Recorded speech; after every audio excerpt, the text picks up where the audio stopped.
करेगा। जो बुलडोजर से हुकूमत कर रहे हैं, इंशाअल्लाह ताला तुम्हें शिकस्त भी होगी तो बुलडोजर की तरह तुमको शिकस्त होगी।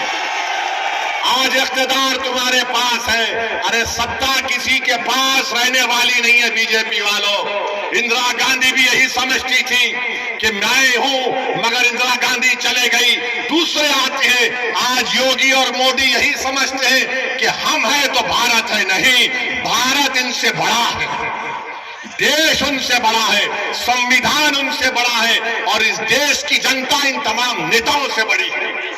मेरे अजीज दोस्तों और बुजुर्गों, मैं आपसे फिर से अपील कर रहा हूं कि आप मजलिस इत्तेहादुल मुस्लिमीन का साथ दीजिए। आप जानते हैं कि बुढ़ाना में नबी करीम सल्लल्लाहु अलैहि वसल्लम के शान में किसी ने अनाप शनाप बकने की कोशिश की तो क्या कोई लाल टोपी पहनने वाला गया था?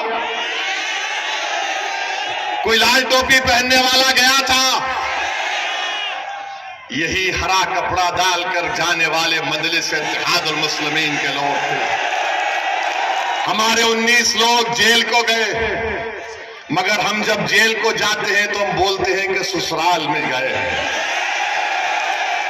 और ये तो हजरत यूसुफ अलैहिस्सलाम की सुन्नत भी है। बड़े बड़े लोग जेल को गए और जब जेल से निकले तो बड़े नेता बने, मगर भैया जेल को नहीं जाते। आजम खान जेल को चले गए, अब्दुल्ला जेल को चले गए, मगर भैया नहीं जाएंगे। भैया के बारे में बोलेंगे ले दरी बिछाओ जवानी कुर्बान।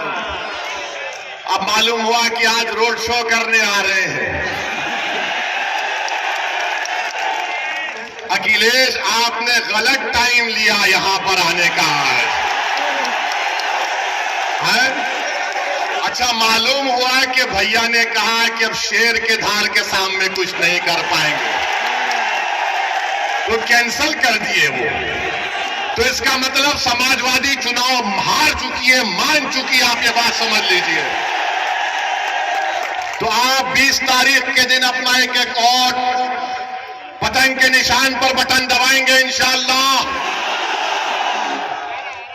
इंशाअल्लाह बोल दिए। फिर यहां हम जाने के बाद इब्लीस के लोग आकर कान में खुसखुस करेंगे, ये अरशद राणा जीता तो क्या होगा, क्या फर्क पड़ जाएगा, भाजपा आ जाएगी। अरे भाई, भाजपा आई मेरी वजह से नहीं आई, इन लोगों की वजह से भाजपा आई है। हम क्या, अच्छा यहां पर यहां का सांसद आरएलडी का है नहीं है? आरएलडी का है ना, बिजनौर के।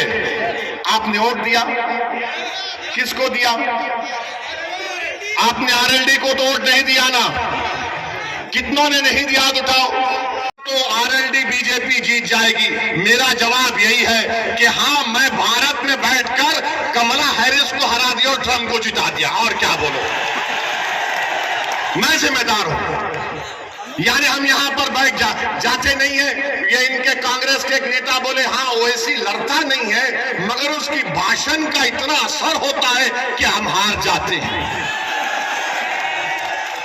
मेरे भाई, ये सब बहाने हैं। कोई जीत हार चुनाव है, कोई जीतेगा तो कोई हारेगा। आपसे हम अपील करने आए हैं कि मुत्तहिदा तौर पर 20 तारीख के दिन आप लोग अपना एक एक वोट का इस्तेमाल करिए, पतंग के निशान पर बटन दबाइए, उत्तर प्रदेश में मजलिस इत्तेहादुल मुस्लिमीन को मजबूत करिए। आपके पास एक बेहतरीन कैंडिडेट अरशद राणा आपके सामने है। समाजवादी पार्टी के भी उम्मीदवार हैं, उनके परिवार से उनके बड़े लोग यहां पर सांसद भी रहे हैं, मगर उन्होंने इस विधानसभा के लिए क्या काम किया आप मुझसे बेहतर जानते हैं।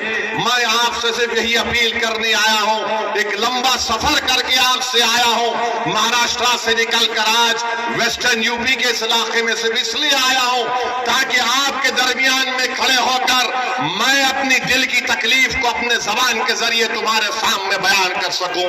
मैं इसलिए आया कि नाइंसाफी का जिक्र तुम्हारे सामने कर सकूं। मैं इसलिए आपके दरमियान में आया मेरे बुजुर्गों, मेरे गयूर नौजवानों, ताकि हमारी आवाज उत्तर प्रदेश के विधानसभा में गूंजे। एक मर्तबा आप मंजलिस के उम्मीदवार को कामयाब कर दीजिए और देखते जाइए कि आपके मसाइल कैसे हल होते हैं। वरना याद रखिए, ये समाजवादी और बीजेपी एक सिक्के के दो रुख हैं, एक सिक्के के दो रुख हैं। मैं करीब से देख चुका हूं इनको। ये चाहते हैं कि मानते हैं कि मजबूर है, ये कमजोर है, इनको डराओ, ये डर जाएंगे।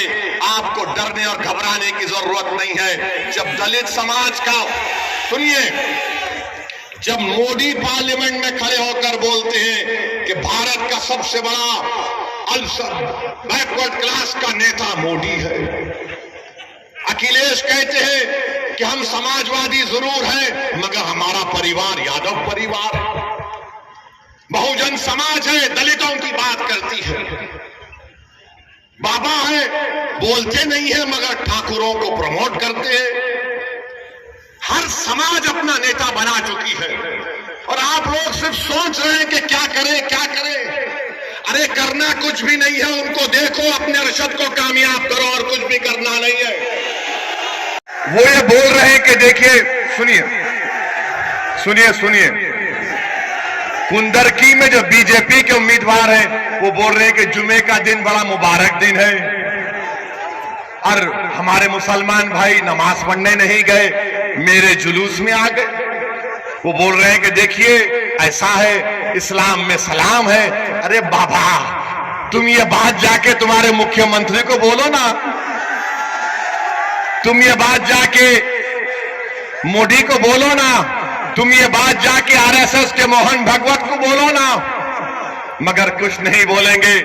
मेरे अजीज दोस्तों और बुजुर्गों, हम आपसे हाथ जोड़कर अपील कर रहे हैं कि 20 तारीख के दिन मीरापुर से अरशद राणा साहब को और कुंदरकी से हाफिज वारिस साहब को आप अपना वोट देकर कामयाब करिए। 18 लोकसभा के चुनाव हो चुके हैं, हम कब तक सोचते रहेंगे? अरे एक मर्तबा अपने दिल की आवाज को सुन लो। तुम बंद कमरों में बैठकर तो बोलते हो कि ओवैसी हमारे तकलीफ को बयान करता है, ओवैसी पार्लियामेंट में लड़ता है। अरे मेरा लड़ना जरूरी है, मगर क्या तुम नहीं चाहते कि ओवैसी की तरह ऐसे हजार ओवैसी से बेहतर तुम्हारे नुमाइंदे विधायक और सांसद बनकर तुम्हारी लड़ाई लड़े? ये आपको फैसला करना है 20 तारीख को। बस यही चंद गुजारिशात मुझे आप तक कहना था। मैं यहाँ पर आया हूँ, आपका बेहद शुक्रिया। मैं आखिर में कुंदरकी की आवाज, बड़े ताकतवर उम्मीदवार है, स्ट्रांग उम्मीदवार है रवि गौतम, वो भी लड़ रहे हैं। आप इन तमाम की कामयाबी के लिए दुआ भी करिए। मैं माजरत चाहता हूं, मैं एक लंबा सफर तय करके आया हूं, ज्यादा देर आपके दरमियान में बोल नहीं सका। इंशाअल्लाह ताला दोबारा आऊंगा और तफसील से आप तमाम से बात होगी। बहुत बहुत शुक्रिया। मेरे साथ नारा लगाइए, पतंग को, पतंग को, पतंग को। सलाम।